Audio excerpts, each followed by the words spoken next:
This is on the rundown. So Kemon Spell didn't We make have it a to rundown FIU. today. I haven't even looked at it. Go ahead. So I'll let you know here live on the show. Kemon Spell was supposed to come to the FIU game. That didn't happen, as we mentioned, because of an ankle injury. He made it back this past weekend. So that's a pretty big deal for Penn State fans. How did it all go? What's your read on him joining the Nittany Lions for that Villanova game? And I believe he's coming back this weekend, right? Like that's maybe a first salvo.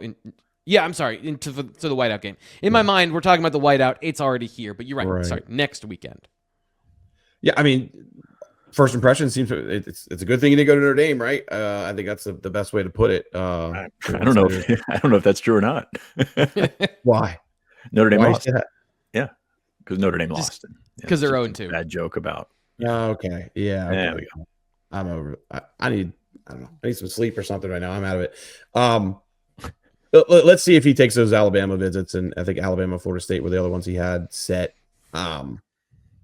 Right now it's looking good. I think Penn State's done a good job of kind of weathering the storm a little bit when it comes to him wanting to visit schools. But with what 16 still months to go to sign, I don't want to get too high, too low on that situation. But McKeesport, they do great in Western PA. Obviously, he's a stud of a prospect. I think there's a lot to be excited about, and I just would also just say long way to go as well. So don't overthink the highs and lows. There will be more to come. It's going to play out probably like Messiah Mickens to some degree, where you're going to have some ups and downs and visits taken elsewhere. Although Messiah, I don't think took visits elsewhere, but he was close to. I kind of just see it similar to that. Fitz, how have you viewed all of this around Kemon Spell as I think Ryan just pointed and kind of outlined the situation of he's going to draw a lot of interest, but you've been pretty steadfast and I feel good about where Penn State is, and that seems to be holding firm in terms of maybe he's had interest or maybe he's gone other places, but it seems like he's still putting "we are" on all of his tweets. He's still coming to all these games. How have you viewed kind of the roller coaster part of this? Yeah, a couple things. I've felt pretty decent about that one, probably better than most in that situation in the past. In-state kid, 5-star. Penn State knows the value of getting Kemon Spell beyond the football aspect of things. And with Penn State signing the Adidas deal, I think those two things are not connected. They didn't sign Adidas to get Kemon Spell, but right. I think Penn State's going to have a little bit more of a cachet to work with that side of NIL. So I think that makes it work. And, Pat Kraft knows Kemon Spell. Like, this is a 2027 high school junior. Pat Kraft knows who he is and makes him a priority, just like James Franklin makes him a priority, just like Terry Smith makes him a priority. Kenny Sanders makes him, all the guys in the recruiting office, like, this guy is a priority from the top down. And I think that is not lost on him. And the second part of this is, I think I've said it before on the show, you'd rather have a guy he's going to Notre Dame, he's going to Ohio State, he's going to Texas, he's going to, you'd rather have a guy that wants to go to a bunch of different schools rather than a guy that would just go to, like, say, I'm down to Notre Dame and Penn State. Like, I think that is a different, it's sort of, you're going with a rifle versus a shotgun. Like, with a shotgun, you're trying to hit everything, but you're not going to hit the big target, right? You're going to hit all around it. So you're looking at Kemon Spell as a guy that's trying to experience all of college football versus a guy that says, okay, I'm serious about these schools. I'm going to check out these two schools and then compare and contrast and go with it. So I think that is also a plus for Penn State. And if you look at his travel schedule, who wouldn't want to go to those games? Like, who would not want to go to those games? And by the way, he's 0 for 2 in going to games that aren't at Penn State. So I think that's, helpful in terms of what. 1 for 2. 1 for 2? He made it to Ohio State. Okay. Sorry. I was thinking he missed that, but it was the Penn State game that he missed because of the thing. So he's been at Penn State twice. He's been in another school once. So I think they're okay there.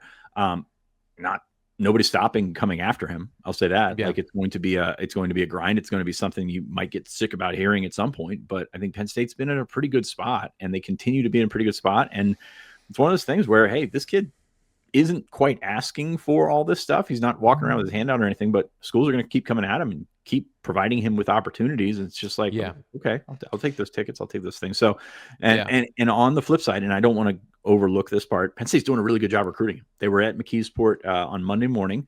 One of the first stops or the first stop. I'm not sure.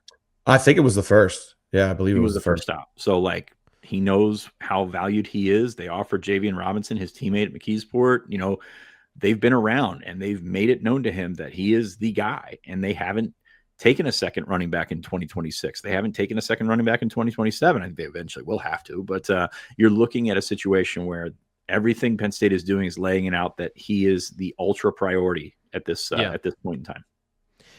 Ryan, it also seems like all the teams you would be really worried about have already made a run, gone to the Ohio State game. Notre Dame is interested, obviously, Kemon Spell being there. Is that also you should feel good that they've weathered this early storm, or are there other teams out there that you would say, oh, okay, so this is kind of a difference maker, whether it's a USC with a bigger bag or whatever it might be? I guess how does not a position that they just throw big bags at? Am I wrong with that, Sean? I mean, for the most part, you glitched out there when you were saying the name. Running back as a position isn't one of those spots where you're going to have a Luke Wafel situation where somebody's going to throw crazy money. I mean, I'm not saying it's not possible, but it's just not.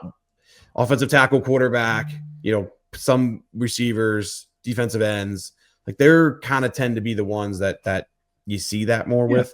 Obviously, Kemon's a special athlete. He's going to get a lot of interest and get paid. I'm sure about that. But you know, as far as what you're saying, T. Frank, I mean, it's not done. You know, like they're going to continue pursuing him very hard through probably next June. You know, we'll see. They'll try and get him to take some official visits. So I think it's encouraging that he didn't go to Notre Dame. I think it's also important to note that he did suffer an injury the week before, right? I don't know how much of that played into him not wanting to go out to Notre Dame, but you know, he did kind of miss that game there, and he didn't look too injured on the sideline.